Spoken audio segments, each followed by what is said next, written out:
Hello everyone and welcome back to Pick and Place Hotspot 4 with the new Man the Guns DLC. We are back in the United Kingdom, although our kingdom is not so united anymore. We've been going down for the King's Party? Yeah, the King's Party focus, but we need for our king to actually be married already. How much longer is that? There it is. Abdication crisis lasts for another 37 days. I've been playing around, since we're kind of bored, with my navy, because I don't want them all just sitting around. And what I found is that if you leave the majority of your navy on strike force, that will save a lot of your fuel problems, as strike force order the task force to wait in the closest naval base until an enemy task force is spotted. Once an enemy is spotted, 3 strike forces will move to the location and will attack the enemy, meaning that they will stay put, they will conserve their fuel unless someone gets close to them, and then they will swarm. That is the concept. And I have most of my fleets on that. I got, yeah, you're all on strike force. You are docked in Cairo, and even you are on strike force. You are all on strike force. I put all of my not necessary fleets, all of my other fleets on strike force, and I just have them waiting around now. So I'll let the game continue on, beginning a couple more army divisions. Newspapers oppose the marriage. Well, that sounds like a you problem. Interwar fighters, the hurricanes. Rock me like a hurricane. Also, I'm thinking, so with this, let us try, because I wish that there was I can show updated. Okay. Show updated. But I wish there was a way to, like another button that only show real ships. Not just the hulls, but actual ships. I prefer if that was also a button. But, you know, some things just can't be done. So, 1936 carrier hull. If I were to create a variant, and then I haven't said anything, it's airplane mode. I'm curious to see what auto does. It fills it full of pretty good. Yeah, actually it's pretty good, but it's too expensive. It's too spicy. So if I bring down the secondaries, that should be good enough. Now, it would be nice if I could figure out, let's see, because I am going through the Navy. This is my second day recording all of this. Let's say in here, the HMS Furious, a converted battleship hull, and specifically, what type? The Courageous class. Okay. Now if I come back into Naval Repair Queue, build naval ships, show outdated, Courageous class. This is too expensive, so if I lose it, I'm not going to be able to recreate it until the treaties of London are broken and whatnot, which is why it's relatively important to create this. You had 1 anti-air, no secondaries, and just a whole bunch of deck space. Gotcha. Gaucho. Versus the Eagle class, which is also just puts a lot of deck space from the look of things. I see. I like that. Okay, so let me try this. First off, most important thing, hangar space. Integrated hangar. Integrated hangar. Integrated hangar space. Most important. That's what you're there for. Deck size brings up deck size as you have more planes on here. Let's see, low deck battery, engine, carrier engine 2, as this is apparently a carrier. Oh yeah, carrier. What am I talking about? I thought I said cruiser for a second. No radar, forms, versus anti-air 2, and it gets us there. So yeah, it looks like everything is normal. It is max speed down, makes sense. We did fill it a lot. Manpower up, light attack up, light piercing up. Okay, so piercing. Armor piercing of the light guns. That should be, I'm assuming piercing works but similar to on land, so if we get an armor rating, which this has currently none, maybe it would be worth my time to have fleet deck armor, which brings down speed again, but up armors it slightly, bringing down the total number of planes I can have on here to 40. I see. Well, I don't know what's good, I don't know what's bad, so I'm just going to say integrated hangar there. And I don't have enough Navy experience to actually build. So yeah, it is pretty important, especially in early game, that you don't lose your capital ships, because you probably won't even be able to rebuild them, because they might be either A, too expensive, or B, you don't have enough naval experience to actually build them, which is good, so I'll be able to go with that. I also tested out a theory of what happens if I have an surplus of oil. It didn't seem to really affect my current fuel cap at all. and I'm not entirely sure if it affected how quickly I could take on fuel or not. So, inconclusive study there. So let's keep it going. You're about to end in a month. The Edward VIII abdication crisis, more like ascension crisis, because he's coming up into the world. Canada has already left us. South Africa has already left us. India, games of the Olympiad. Now, India is going to be the hardest one to attack from. I'll have to attack from Ceylon. In British Malaysia, I could probably do some attacks from the Andamans. But then, real difficult ones are going to be New Zealand and Australia. They're real far out of the way. We can go United Kingdom from here, from Fiji. Go on through. That'll be the day. So yeah, just keep sending our troops in. How many? Okay, I had you set on everything. Gotcha. Gotcha. Upper class oppose the marriage. Of course they do. They're a bunch of ninnies. That's right, I said it. Okay, how much longer must I suffer the slings and arrows of one's miscontent? Okay, so it's one day. Let's go, boys. Royal marriage of Edward VIII. I hope I'm reading that right. At long last, the joyous date of the royal marriage has arrived. Crowds have gathered in their thousands all along the route traveled by the couple from Buckingham Palace to Westminster Abbey. Domestic resistance to the marriage has increasingly showed its impotence through symbolic resignations and other vain protests, and now seems all but silenced. The last such act was the retirement of the Archbishop of Canterbury, Cosmo Lang, and his subsequent replacement with the individual more amenable to the king's wishes. In the face of political turmoil, this crisis has caused the celebrations now ongoing are deeply necessary in returning to a semblance of normalcy in public affairs, and as a starting point of which to resolve the present political situation issues. So we get some more non-aligned bonuses and base stability, political power.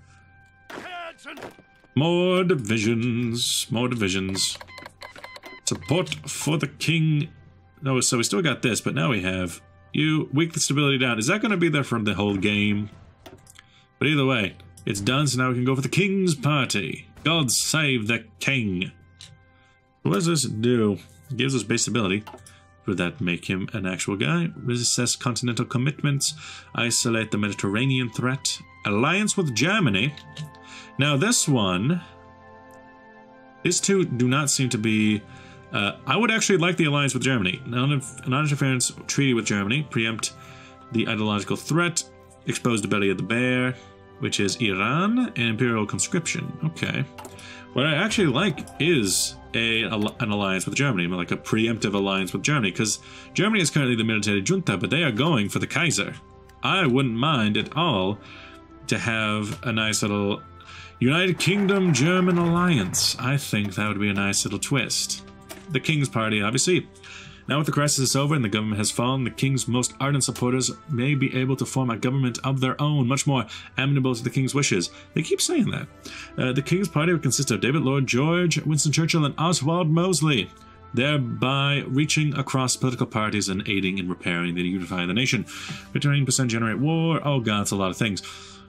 Not aligned is now part of the King's Party, so basically means that despite being not aligned, you can still have fun. That's pretty much what that means. Yes, yes, yes. Good. Nice, nice, nice.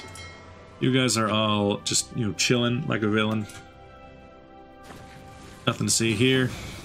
Synthetic oils. I hope you don't go against me or go against France. I would not in any way mind just absolutely destroying France for the fun of it. I'd find that hilarious.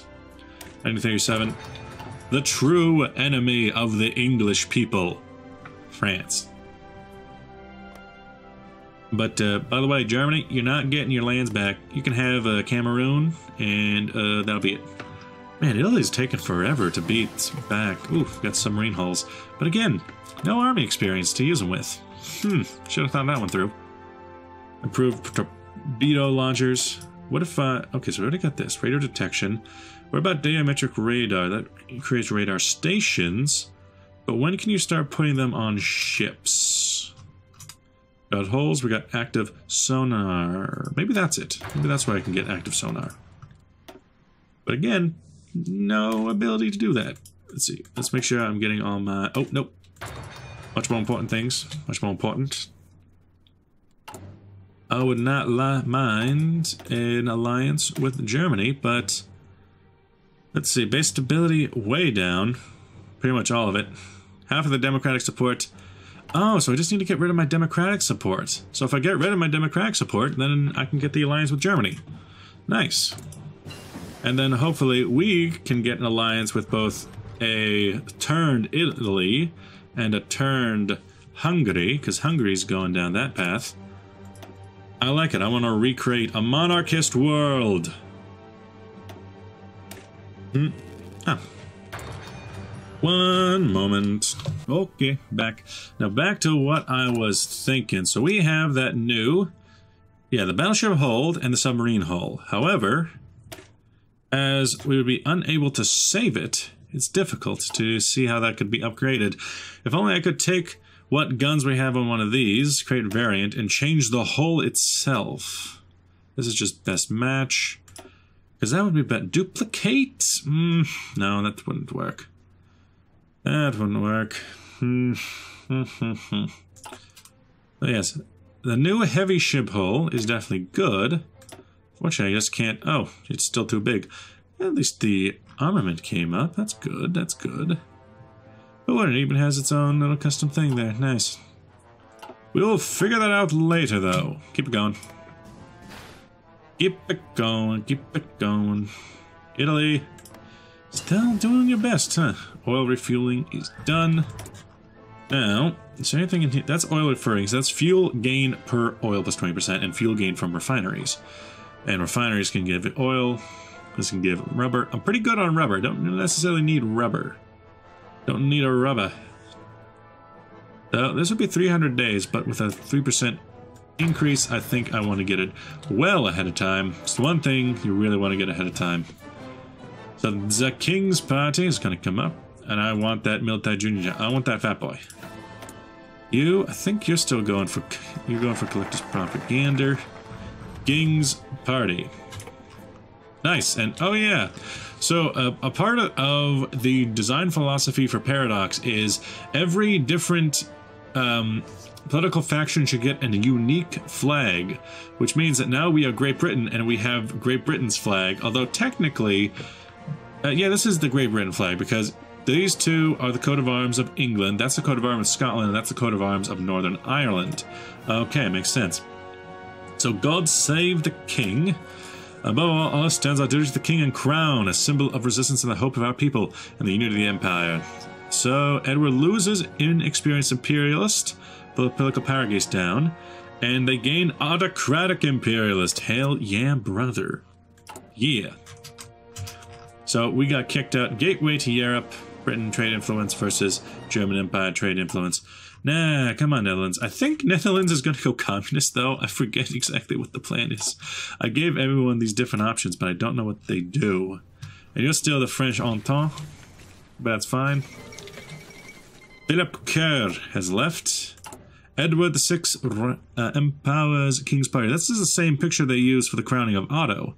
Following the royal marriage of the King, Edward V and Wallace Simpson, the King has now appointed several leaders of the newly formed pro-monarchist King's Party. Winston Churchill, Alfred Mosley, and David Lloyd George to form the new government after the nation's extended period without one. Supporters of Edward VIII applaud the formation of the loyal government, but critics point to the new government as supporter of the King's wishes that he might as well consider the King de facto an absolute monarch.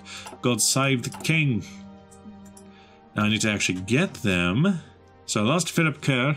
But he did what he had to do. Now I need to actually get these guys. Okay. You have King's Party, political power gain up, wartime industry. Oh yeah, I'd have that. War to end all wars, cripple population factors way down. To the point where I think I should probably cut out some of these infantry divisions. They can finish off the one that they're working on, and that's about it. Maybe bring down these tank divisions a bit. Maybe bring these down a bit. We still don't have manpower. We don't got it. God save the King. Well, King and Country. Republican Spain. I don't know what kind of... I don't know how that affects my plans, but that seems fine. I think the United States is still planning to go communist, and you're supporting General Cedillo. Change Change of course is done. Didn't we already? Oh no, wait, that was a timed event, right? Okay. Slowly remembering. Military dictatorship in Malaya. What is this now? There are many weak links in the Malaysian government which can be removed. Atheist trade unions and even liberals are reported amongst the Shentan Thomas's in ministry. War support. Okay. Pakistan declared war on India. So, Pakistan versus India. And India still has the Raj's flag for some reason. So, who... I don't really got a dog in this fight. I kind of want to just join in and beat up on both of them. But you, 29, you, 20... Okay, so even forces. I would say that the major difference here... I'm going to send some of these guys down to the Ceylon Defense Force in case things break out. It's East India, Ceylon Defense Force. There you go. You guys can take over, I don't know. I think a level 3 general will be fine. Archibald Wavell. They can have them. Some more motorized, some more. This is going to be necessary. And let's see, we're making Fighter 1, the Hurricane, and the Wheatley. But there's also the Nimrod. There's also the Hector. There's also the Swordfish and the Shark. And I'm not sure if we're going to go for, you know, too much when it comes to air power. But we'll get that as well.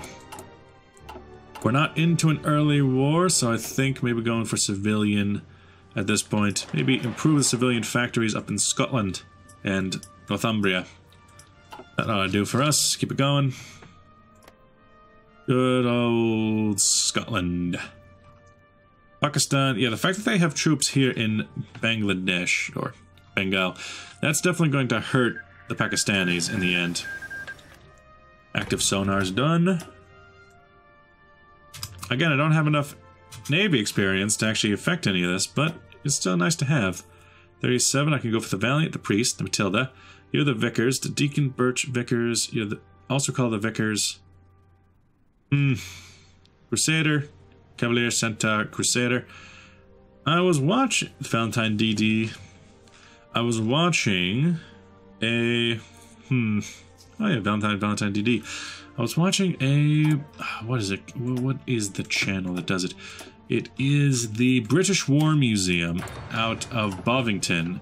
No, not the British War Museum, the British Tank Museum. That's it. The British Tank Museum. They did videos on what they thought was the worst British tank of the whole war.